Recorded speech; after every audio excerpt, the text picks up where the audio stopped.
பனி விழும் மலர்வனம் திங்கள் முதல் வெள்ளி வரை மாலை 6 மணிக்கு உங்கள் விஜயில்.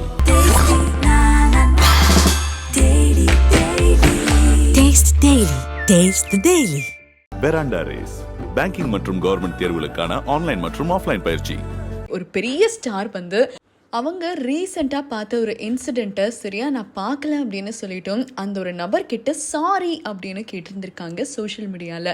ஆக்டர் நாகார்ஜுனாவை எல்லாருக்குமே ரொம்ப நல்லா தெரியும். ஆக்டர் நாகார்ஜுனா இப்போ ரீசெண்டாக தனுஷோட குபேரா அப்படின்ற படத்தில் நடிச்சுட்டு வந்துட்டு இருக்காங்க. ஆக்டர் தனுஷ் அண்ட் நாகார்ஜுனா இவங்க 2 பேருமே ஹைதராபாத் ஏர்போர்ட்டில் அவங்க நடந்து வந்துட்டு இருக்கும்போது அவங்க கூட நிறைய பவுன்சர்ஸ் இருந்திருக்காங்க. அந்த சமயத்தில் ஒரு ஃபேன் வந்து நாகார்ஜுனாவை அவர்கிட்ட தொடலாம் அப்படின்னு சொல்லிட்டு போகிறதுக்குள்ள அவங்க கிட்ட இருந்த பவுன்சர் ஒருத்தவங்க அந்த நபரை கொஞ்சம் கூட ஹியூமனிட்டியே இல்லாமல் தள்ளி வீசி இருந்திருக்காங்க. ஸோ ஒரு ஃபேன் ஒருத்தவங்க கிட்ட கொஞ்சம் கூட ஹியூமனிட்டி பார்க்காத இப்படிப்பட்ட ஒரு பவுன்சர்லாம் எதுக்காக இருக்கணும் அப்படின்னும் நாகார்ஜுனா அது ஏன் கண்டுக்கலாம் அப்படின்னும் கேள்வி எழுப்பிட்டு வந்துட்டு இருந்திருக்காங்க. அண்ட் முக்கியமாக செலிபிரிட்டிஸ் எல்லாருமே என்றைக்குமே காட் கிடையாது அப்படின்னு மென்ஷன் பண்ணி ரீஷேர் பண்ணிட்டு வந்துட்டுருக்காங்க. இதை பார்த்த ஆக்டர் நாகார்ஜுனா சாரி நான் அதை சரியாக பார்க்கல, நான் கண்டிப்பாக அந்த மாதிரி ஒரு விஷயத்த பார்த்துருந்தா அந்த ஜென்டில்மேனுக்கு இப்படி ஒரு விஷயம் நேர்ந்திருக்காது, அவர்கிட்ட நான் மனசார சாரி கேட்டுக்கிறேன் அப்படின்னு சொல்லிட்டு தான் ஆக்டர் நாகார்ஜுனா ஷேர் பண்ணியிருந்திருக்காரு. ஆக்டர் தனுஷுமே அதை சரியாக பார்க்கல அப்படின்னும் தெரிய வந்திருக்கு.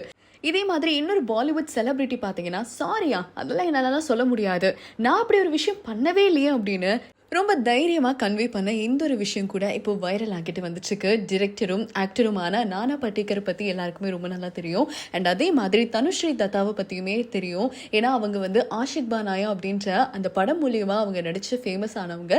தமிழில் தீராத விளையாட்டு பிள்ளை அப்படின்ற படத்துலையுமே நடிச்சிருந்திருப்பாங்க. தனுஸ்ரீயும் நானா படேக்கரும் ஒரு படத்தில் ஒன்றா சேர்ந்து ஒர்க் பண்ண போது நானா படேக்கர் தனுஸ்ரீக்கு பாலியல் தொல்லை கொடுத்தாங்க அப்படின்னு சொல்லிட்டு மீ டு ஆக்ட் வந்த போது அந்த சமயத்தில் தனுஸ்ரீ வந்து நானா படேக்கரை பற்றி தனக்கு பாலியல் தொல்லை கொடுத்ததாகவும் நிறைய விஷயங்கள் சொல்லி ஷேர் பண்ணியிருந்தாங்க. அண்ட் அவர் வந்து தன்கிட்ட மன்னிப்பு கேட்கணும் அப்படின்றதையுமே மென்ஷன் பண்ணியிருந்தாங்க. ஆனால் அந்த சமயத்தில் நானா படேக்கர் ரொம்ப சைலண்டாக இருந்தார். இதை பற்றி இப்போ ரீசெண்டாக நடந்த இன்டர்வியூவில் கேள்வி எழுப்பின போது நானா படேக்கர் வந்து அதெல்லாம் தெரியாத ஒரு விஷயம்லாம் எனக்கு கிடையாது, நான் ஏன் அந்த சமயத்தில் சைலண்டாக இருந்தேன் அப்படின்னா ஏன்னா அப்படிப்பட்ட ஒரு விஷயம் நடக்கவே இல்லை. அந்த செட்டில் இருந்த எல்லாருக்குமே என்னை பற்றி ரொம்பவே நல்லா தெரியும், அங்கே என்னெல்லாம் நடந்துச்சு அப்படின்னுமே அவங்களுக்கு தெரியும்.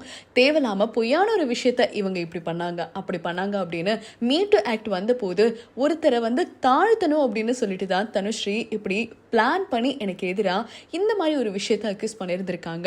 ஆனால் அப்படி ஒரு விஷயம் நான் பண்ணவே இல்லையே, அப்புறம் எதுக்கு நான் மன்னிப்பு கேட்கணும் அப்படின்னு சொல்லிட்டு ரொம்ப கெத்தாக மெயின்டைன் பண்ணிட்டு வந்துட்டு இருக்காரு. இப்படி தான் நானா படேக்கர் வந்து ரியாக்ட் பண்ணியிருந்திருக்காரு. ஸோ இதை பற்றி உங்களுக்கு கருத்துக்கள் என்ன அப்படின்றத கமெண்ட் மூலமா ஷேர் பண்ணுங்க. தொடர்ந்து அப்டேட்ஸ்க்கு இந்தியா கிளட்ஸோட நினைச்சிருங்க.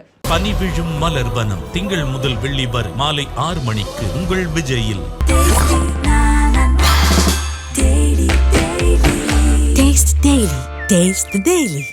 பெராண்டா ரேஸ் பேங்கிங் மற்றும் கவர்மெண்ட் தேர்வுகளுக்கான ஆன்லைன் மற்றும் ஆஃப்லைன் பயிற்சி.